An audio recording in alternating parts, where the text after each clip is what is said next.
Screwed up, guys. Sorry about that. I said the next video in the series is to stitch the lining, and I was wrong.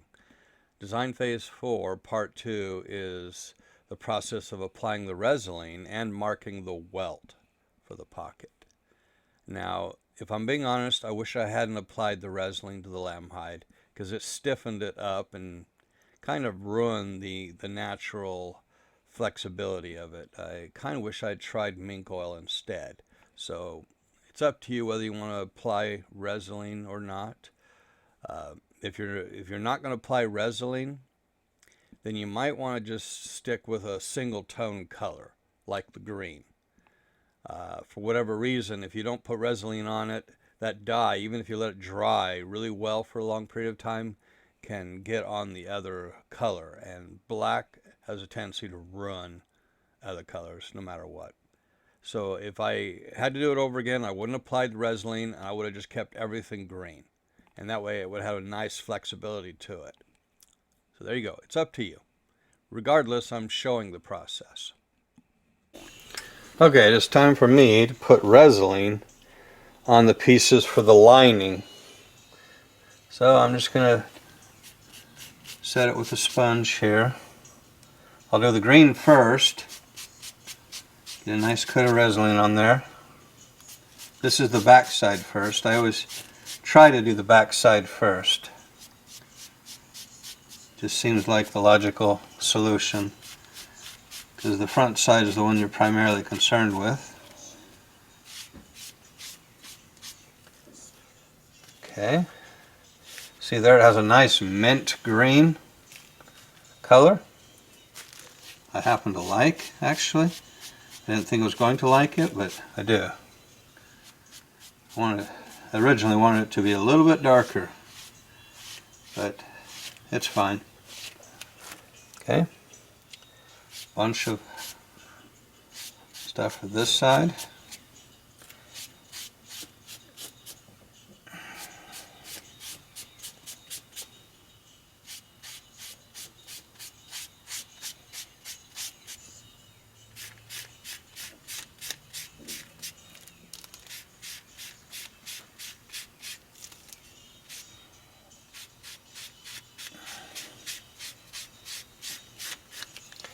Flip it over.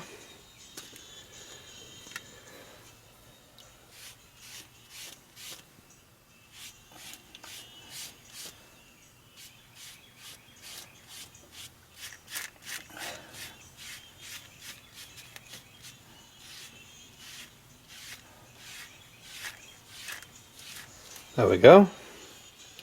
There's the green. Now comes the black.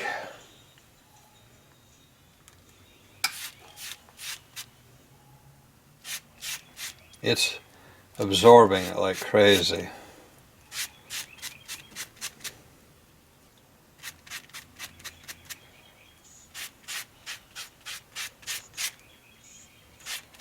The one flaw with putting Resolene on lamb hide is it gets a little bit stiff, fortunately.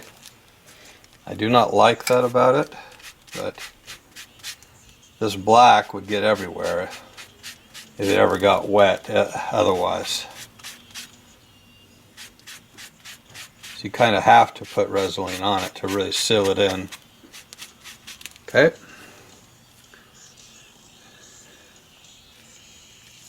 Now, do the other side, like so.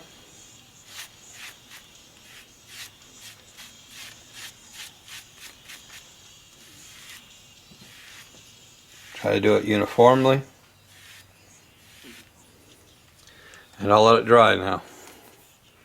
Once it's dry, then I can actually start sewing it into what I want it to be. So the pieces that I was going to use for the lining are now done. This is what it's going to look like underneath. So I got to chart out where this is going to go now.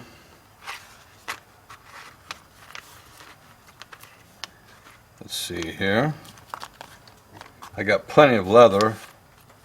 I'm going to try to set it up so this line this one little artifact here, as you can see, that's going to end up in the one area that goes that gets stitched back for the single welt.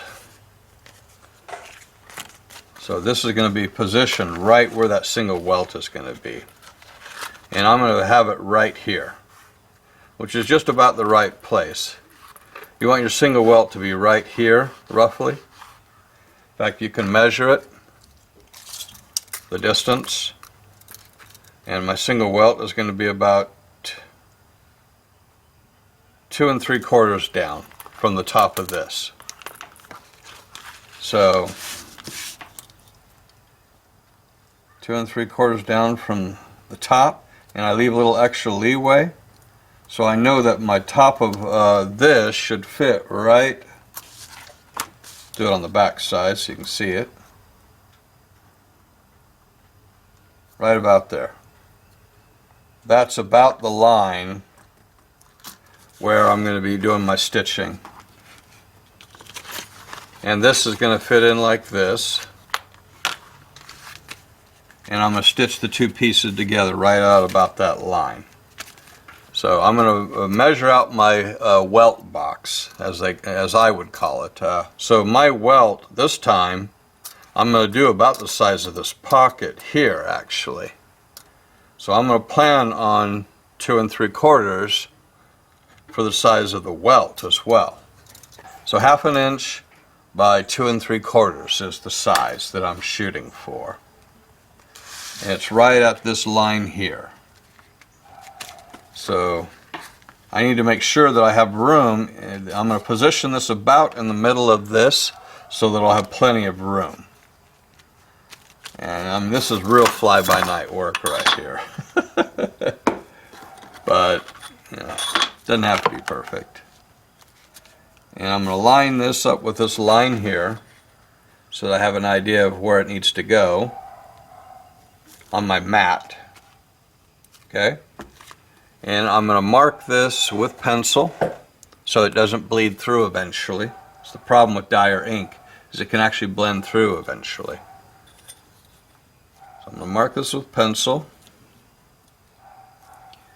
And the width of my piece here is 5 1/8. So I need to at least have 5 1/8 space here. And it's really close. So a good space distance here would be here to about, and I can mark this with pen because it's going to get cut out. So I need 5 1/8. So there's the side of my piece. That's 5 1/8. 5 1/8. That's where my line's going to be, right there. Okay, so I'm going to factor in 2 3/4. So that's on my graph. Let's see. So I've got 5 1/8, and I need 2 3/4 out of that. It's easier just to go to the 5 and factor in the 2 3/4 that way. I hate doing math. I absolutely hate it. So see, I need 2 3/4. So I need 2 3/4. So if I deduct 2 from 5, that means, let's see. God, I hate math. And I hate writing it down, but I'm going to have to, it looks like. I'm going to have to do the math, literally.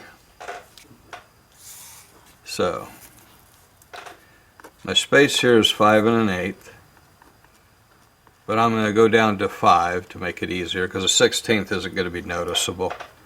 So that's my distance. I need to minus 2 3/4 out of that, so I can figure out what the distance here will be. So if I deduct 2 3/4 from 5, I end up with 2 1/4. So I have 2 1/4 to work with on both sides. And that means 1 1/8. 1 1/8. So from here to there, 1 1/8 on both sides should give me my 2 3/4. So here's my lines there that I made. That'll be the side of this piece.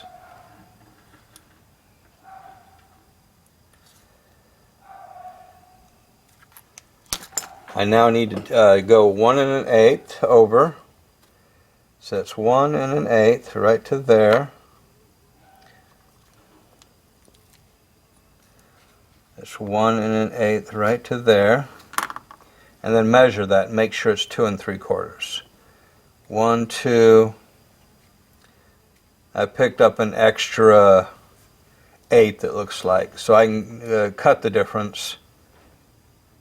It doesn't have to be exact. As long as it's both the same distance from both sides, it's fine. So here's my line right here. Right there. Here's my other line right here. And I'm going to make it, instead of doing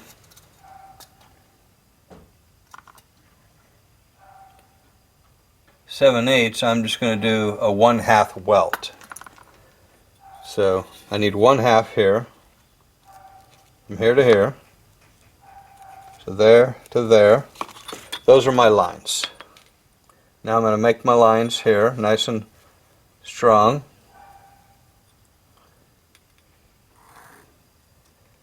Run it along the actual ruler, like I should have. There.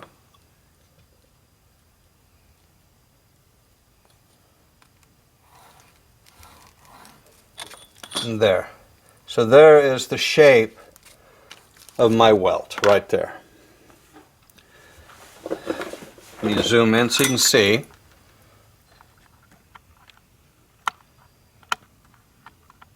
This is 2 3/4 roughly. I think I'm an eighth off, but it's not going to make a difference as long as it's in the center, by 1/2 inch.